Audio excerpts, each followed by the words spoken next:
Good morning, boys and girls, and happy Friday to you. Today is Friday. Today is Friday. Yay, yay, yay. Yay, yay, yay. Today is Friday. Today is Friday. Yay, yay, yay. Yay, yay, yay. And it's so good to be back with you guys again to share some of our favorite stories with you all. I'm going to share a story entitled There Was an Old Lady Who Swallowed a Shell by Lucille Calandra, illustrated by Jared Lee. Hope you guys brought your listening ears. You ready? Let's begin. There was an old lady who swallowed a shell. I don't know why she swallowed the shell. She didn't tell.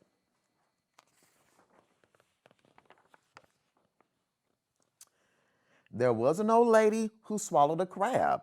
Why did she grab that crawling crab? She swallowed the crab to live in the shell. I don't know why she swallowed the shell. She didn't tell. There was an old lady who swallowed a fish. What a tickly dish, that swimming fish.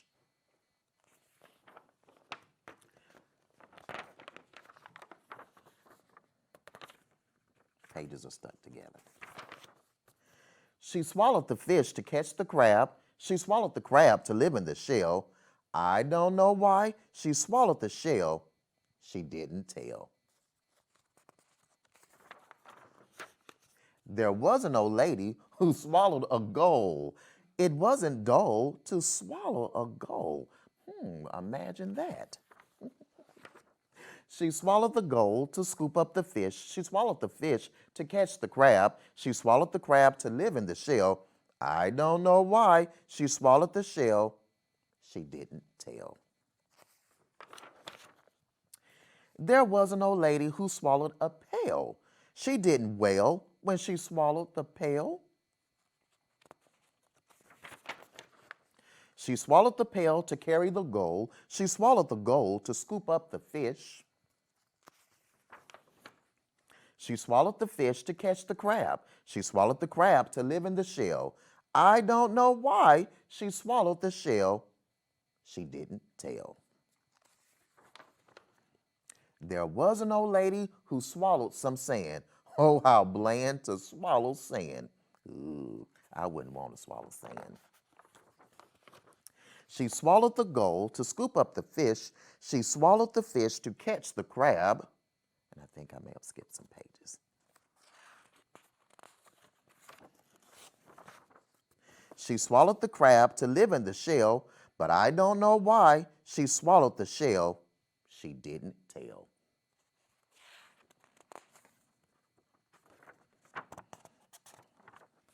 There we go.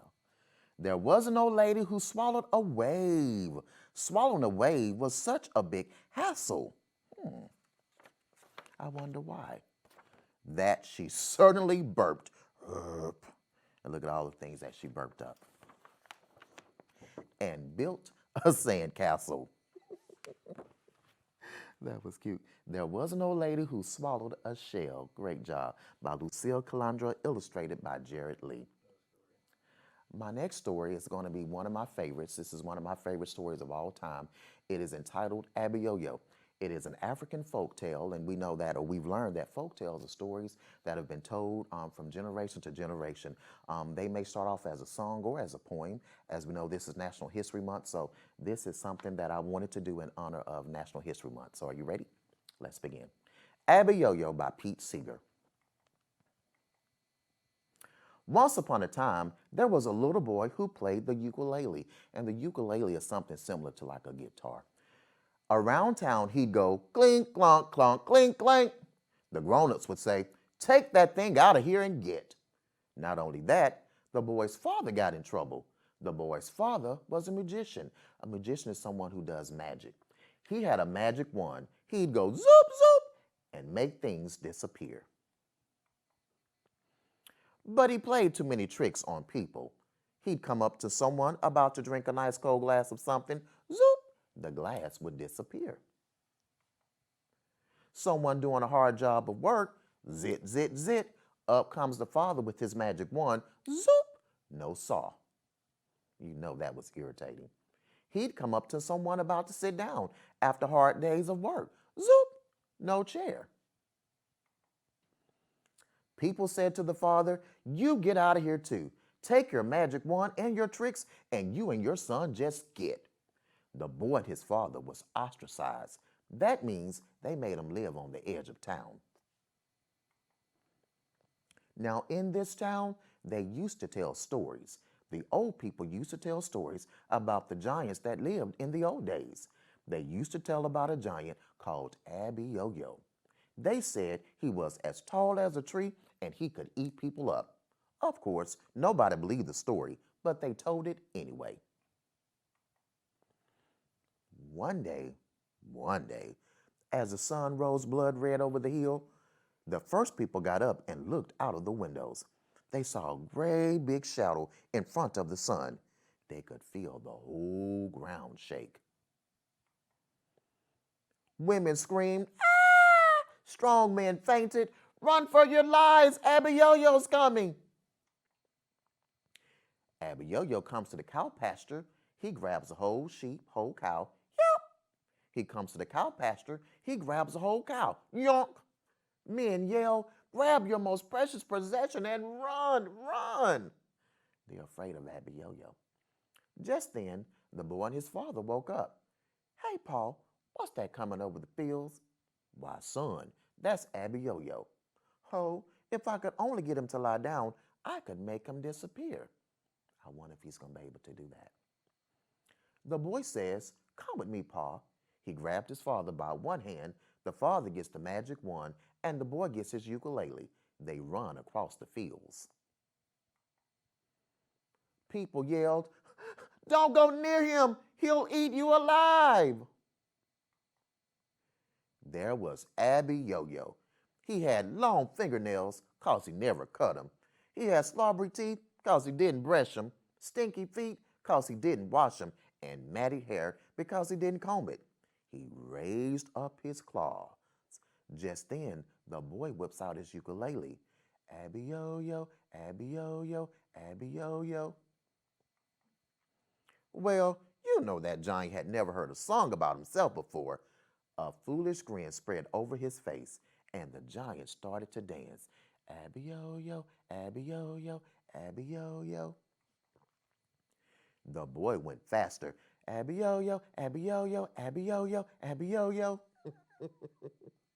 And faster. Abba-Yo-Yo, Abba-Yo-Yo, Abba-Yo-Yo, Abba-Yo-Yo, Abba-Yo-Yo. Up steps the father. Zoop! People looked out their windows. "He's gone! He's gone! Abba-Yo-Yo's disappeared." The people ran across the fields. They lifted the boy and his father up on their shoulders. They say, "Come on back to town. Bring your darn ukulele. We don't care anymore." And they all sang, "Abba-Yo-Yo, Abba-Yo-Yo, Abba-Yo-Yo, Abba-Yo-Yo. Abba-Yo-Yo, Abba-Yo-Yo, Abba-Yo-Yo, Abba-Yo-Yo." Boys and girls, I hope that you enjoyed. That's probably my favorite book of all times, and I hope you guys really enjoyed it. Till next time, have a great day. Bye-bye.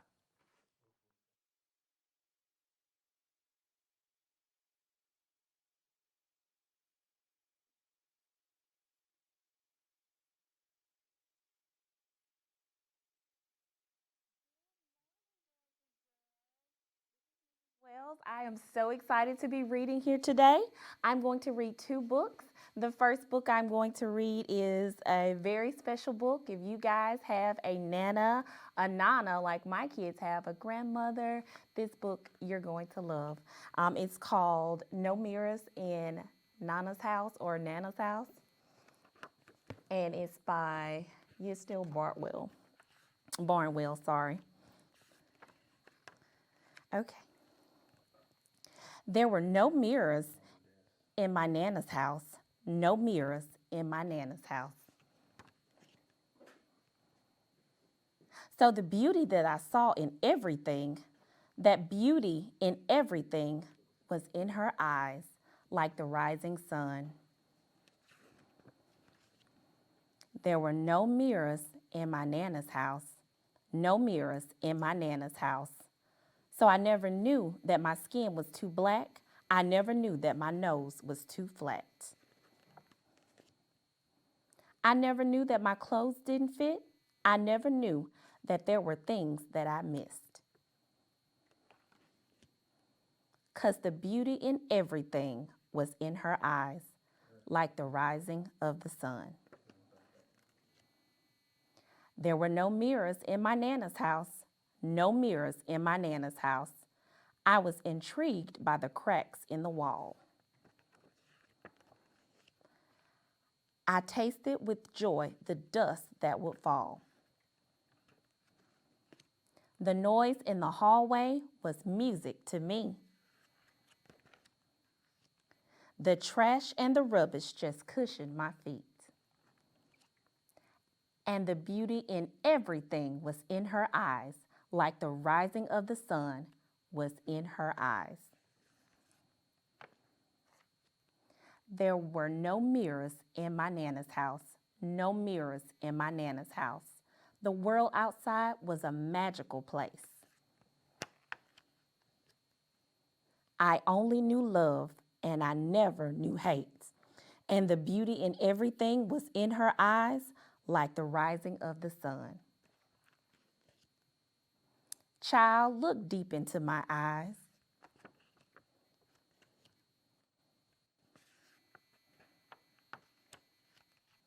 Child, look deep into my eyes. Child, look deep into my eyes. All right, no mirrors in my Nana's house. All right, the next story, I'm going to read a book about a crab as well. This is Erik Carley's A House for Hermit Crab. I love this book. A House for Hermit Crab.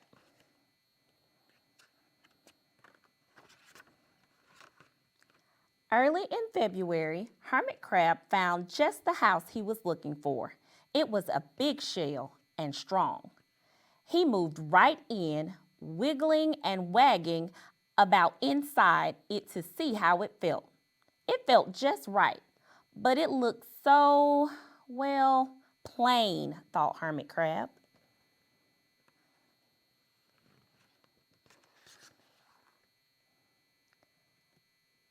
In March, Hermit Crab met some sea anemones. They swayed gently back and forth into the water. How beautiful you are, said Hermit Crab. Would one of you be willing to come and live on my house? It's so plain, it needs you. I'll come, whispered the small sea anemone. Gently, Hermit Crab picked it up with his claw and put it on his shell. In April, Hermit Crab passed a flock of starfish moving slowly along the sea floor. How handsome you are, said Hermit Crab. Would one of you be willing to decorate my house? I would, signaled the little sea star. Carefully, Hermit Crab picked it up with his claw and put it on his house. In May, Hermit Crab discovered some coral. They were hard and didn't move. How pretty you are, said Hermit Crab. Would one of you be willing to help make my house more beautiful? I would, creaked the crusty coral. Gingerly, Hermit Crab picked it up with his claw and placed it on his shell.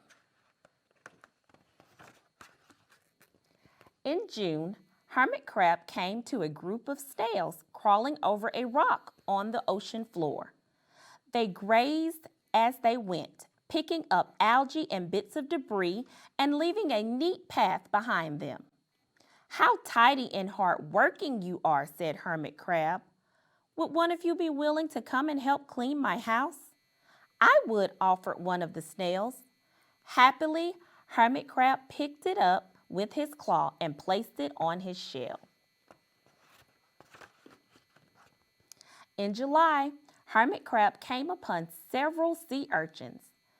They had sharp, prickly needles. How fierce you look, said Hermit Crab. Would one of you be willing to protect my house? I would, answered the spiky sea urchin.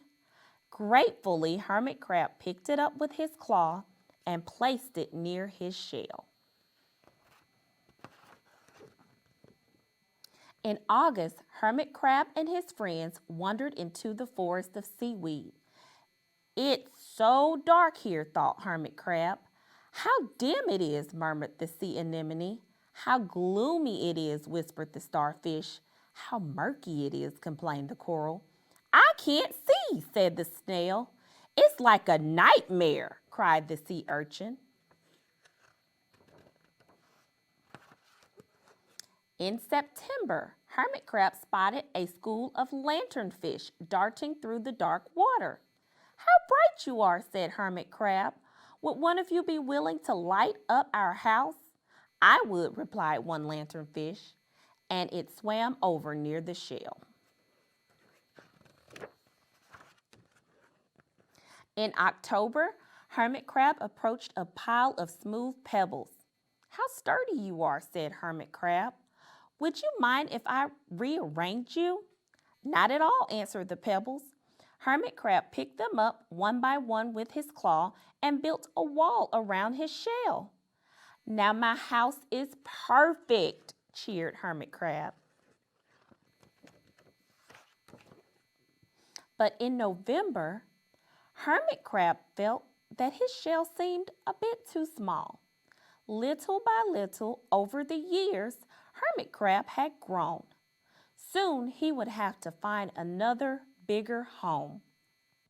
But he had come to love his friends, the sea anemone, the starfish, the coral, the sea urchin, the snail, the lanternfish, and even the smooth pebbles.